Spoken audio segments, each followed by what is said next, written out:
At maulan na naman dito sa Netherlands.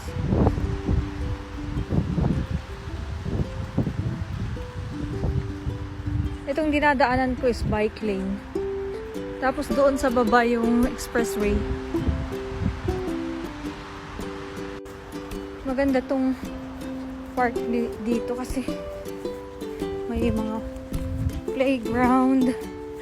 Tapos ang mga tagalinis dito ganyan oh.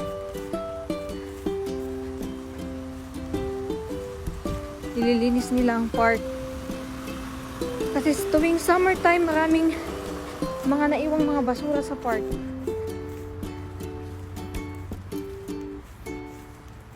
Ganyan kalinis dito sa Netherlands. May pang-ipit sila. Isa-isa kinukuha.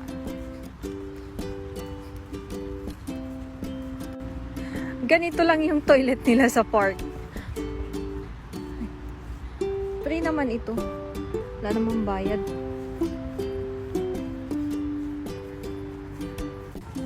Pag dumadaan ako dito, ito talaga yung mga pinakagustong gusto ko. Mga wild flowers. Different kind of wild flowers. Ito na yung favorite ko. Yung pinaghalong, yung amoy niya kasi is pinaghalong parang lemon na lavender. Ang bango niya. Tapos ang ganda pa niya.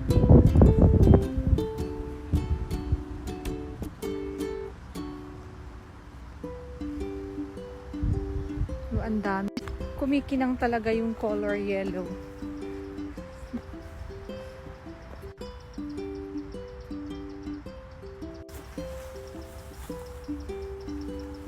Super ang ganda.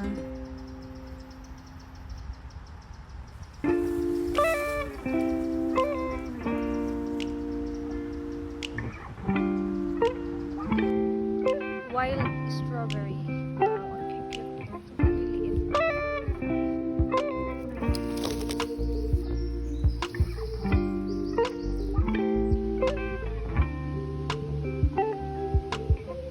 Butterfly tree. Akala ko sa tropical country lang ang may ganito. Nabubuhay din pala siya sa malamig. Daming bunga.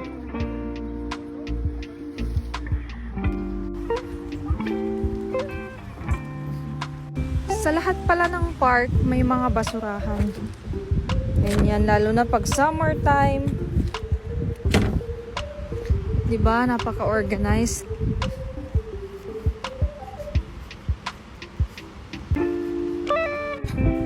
Summer namin ngayong buwan na to. Kaso kaninang umaga, lakas ng ulan. So dito pala is yung weather dito is bipolar. Paiba-iba. Mamaya maulan, mamaya makulimlim, mamaya maaraw. Kaya dapat laging mag-check ng weather bago lumabas. Lagi din ako nagdadala ng payong in case na uulan.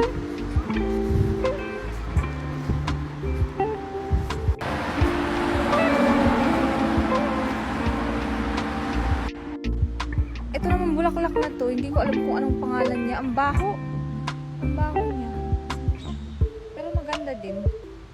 Wow, ang lovely naman.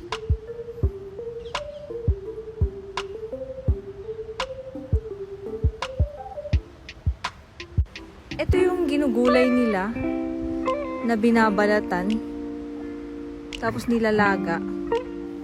Gulay to siya, hindi ko alam pangalan. Ang ganda ng bulaklak niya. Violet. Super. Ang ganda din ng mga roses. Super laki. Kaya ang daming bubuyog ko ngayon.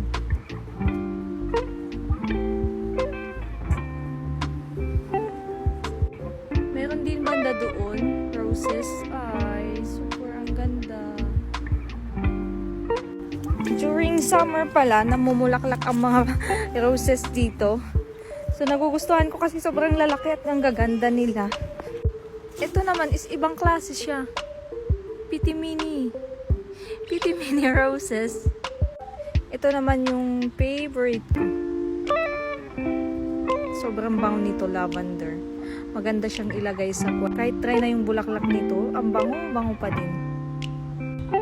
Ang dami nang nahulog na bunga ng plum. Hindi pa sila hinog. Unti-unti na silang kinakain ng mga ibon. Kaya nagsisilaglagan.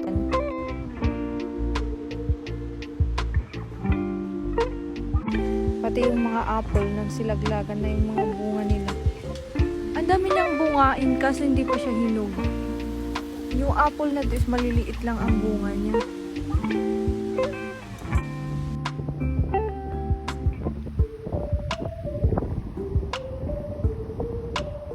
Dito pala sa Amsterdam may mga libreng mga libro, mga free books. Pag nakakita ka ng mga cabinet na ganito, kahit sa mga daan, pwede kang kumuha. Then pag may mga libro ka din na gusto mong itapon, wag mong itapon, ilagay mo din sa mga ganitong cabinet din. Kukunin pa ng iba. Kasi yung mga tao dito, mahilig sila magbasa. Ang ganda din ng roses na to, oh. Color orange. So, andito na ako malapit sa amo ko. Yung bahay niya malapit lang sa lake. Tsaka sa forest. Okay, bye guys. See you on my next vlog.